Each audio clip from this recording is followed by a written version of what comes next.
Hey filmmakers, it's Ryan. Welcome back to the Filmmaking Notebook, where we deep dive into just a single filmmaking technique in 5 minutes or less. This may come as a bit of a surprise, but when used correctly, one character lying to another character can be a fantastic way to deliver exposition to your audience, and is another tool for tricking your audience into craving exposition. That's impossible. And if you missed our other videos on exposition, I'll link the first 2 episodes in this series below, but let's dive in.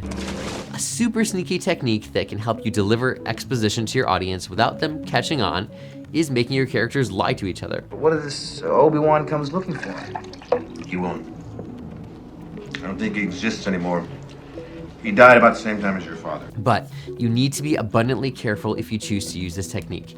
You don't want to exactly spread false information to your audience. This just causes anger and frustration in most cases. But when a character has a reason to withhold specific information from another character, and by proxy the audience, this can work, as long as the character has an absurdly good reason for lying. To protect you both from the Emperor, you were hidden from your father when you were born. We all know that in this scene from Star Wars Episode 4 A New Hope, the exposition that Obi-Wan Kenobi delivers to Luke Skywalker is not the full truth. How did my father die? A young Jedi named Darth Vader, who was a pupil of mine until he turned to evil, helped the Empire hunt down and destroy the Jedi Knights. He betrayed and murdered your father. Characters should only lie during exposition if they have an intense, character-driven reason to do so, not to misdirect your audience just because you want to be cool and sneaky. Obi-Wan gives a half-truth here because he knew that Luke was not ready for the full truth, a point which is explained in Star Wars Episode 6.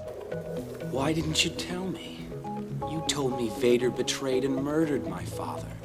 If a character has a character-driven reason to lie, it's okay to carefully use exposition to tell some half-truths, as long as it is another character who needs to hear this lie, and it's worked into their character development. But if misdirection is solely used for the audience's sake, this will alienate them more than anything, and cause them to look suspiciously at every other scene. I must caution you again, if you use the half-truth exposition technique, you've got to be absurdly careful lest your audience have a conniption because they were blatantly lied to. So, what else can we do to hide our exposition and make it actually work? Well, in the last lesson, which I'll link here, we talked about using tension as a way to make our audience beg for information. So, let's add on to that technique. Great exposition waits to reveal itself for as long as possible. This one actually can be simple to execute if we can get our brains to cooperate when we're writing. And look, I get it. You've written this fantastically cool story world, an absurdly compelling backstory for your heroes and your villains and your side characters, and all you want in life is to show off your world building for all mankind. Restrain yourself, I beg you. I promise you'll thank me later. This is probably the best way to write great exposition. Hide as much information from your audience for literally as long as you can before you start to squeeze out some secrets. Did Obi-Wan Kenobi drop all the dirty details from 3 prequel films and 100+ Clone War episodes on Luke? I know the Clone War episodes weren't conceived yet in 1977, but the history was implied. You fought in the Clone Wars? Obi-Wan gives a few answers which are specifically designed to raise more questions like, How did my father die? the info drop that Vader killed Luke's father gives us a desperate need to know the why and the how, because at this point, we've already connected emotionally with Luke and are committed to following his character journey.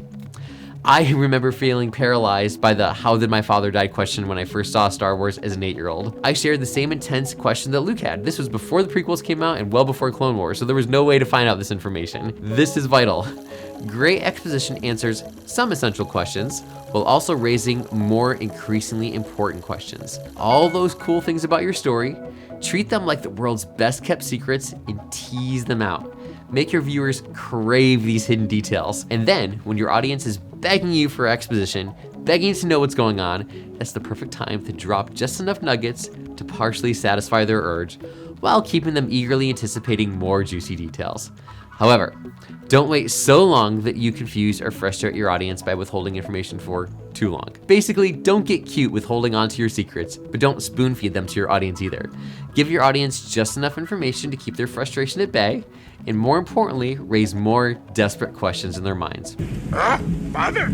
How for Jedi was he? This is important, but it's also key to keep in mind that great exposition is hidden under a very special technique called subtext. Subtext is when dialogue has multiple layers of meaning. Characters could be saying one thing and meaning something completely different, or they could be trying to say two equally important things at the same time. It's a powerful tool characters use to try and achieve their goals or get what they want. For this technique, we're actually going to break away from A New Hope and examine a couple of key scenes from some other movies that do this exceptionally well. And as soon as those video lessons are live, I'll link them here. But until next time, get offline and go create something epic.